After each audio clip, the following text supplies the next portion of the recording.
రెండవ arthroscopy conference ఒకరోజు కార్యక్రమం నిర్వహించారు.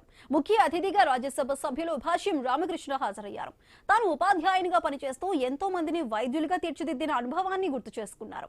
వైద్య కళాశాలలో చదివి డాక్టర్లుగా ఎదిగిన కొంతమంది తిరిగి హాస్పిటల్ అభివృద్ధికి ఆర్థిక సహకారం అందించడం అభినందనీయమని అన్నారు.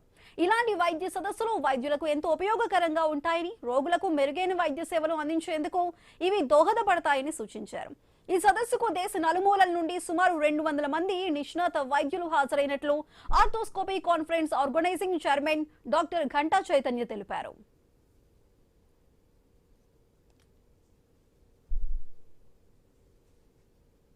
ఘంటా చైతన్య ఆధ్వర్యంలో ఎస్ఎస్వి రమణ గారి ఆశీస్సులతో ఇక్కడ ఆర్థోపెడిక్స్ కాంక్లేవ్ ఒకటి జరుగుతూ ఉంది. ఇక్కడ వీళ్ళు దీంట్లో ఎలా సక్సెస్ చేయాలి, మొత్తం ప్రోగ్రామ్ ని ఎలా సక్సెస్ చేయాలని ఒక కాంక్లేవ్ మీటింగ్ లాగా పెట్టుకున్నారు వాళ్ళు.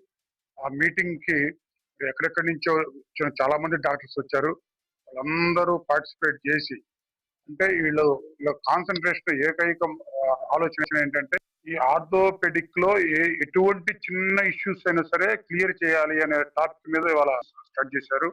మరి ఇవన్నీ పేద ప్రజలతో సహా అందరికీ అందుబాటులోకి వచ్చి ప్రజలందరికీ ఉపయోగపడాలని మనస్ఫూర్తిగా కోరుకుంటూ, సెకండ్ గుంటూరు ఆర్థ్రోస్కోపీ కాన్ఫరెన్స్ అంటే ఇది 3వసారి మేము చేయడం జరుగుతుందండి. క్లుప్తంగా చెప్పాలంటే చిన్న ఘాటుతో, అంటే కోత కుట్టు లేకుండా మోకాలు మరియు భుజం సమస్యలకి స్పోర్ట్స్ ఇంజురీస్ అంటాం. ఈ స్పోర్ట్స్ ఇంజురీస్ కి చిన్న ఘాటుతో ఎట్లా చేయొచ్చు, ఇంకా కొత్తగా ఏం టెక్నిక్స్ వాడచ్చు, ఇవన్నీ ఈ కాన్ఫరెన్స్ లో చెప్పడం జరుగుతుంది. నేషనల్ వైడ్ గా, అంటే భారతదేశంలో వివిధ నగరాల నుంచి ప్రముఖ వైద్యులు వచ్చిన్నారు. లైవ్ సర్జరీస్ మరియు వర్క్ షాప్స్, సైంటిఫిక్ సెషన్స్ ఇవన్నీ జరుగుతూ ఉన్నాయి. ఆల్మోస్ట్ నియర్లీ 150 నుంచి 200 మంది ఆర్థోపెడిక్ వైద్యులు పాల్గొనడం జరిగింది. భవిష్యత్తులో కూడా ఇది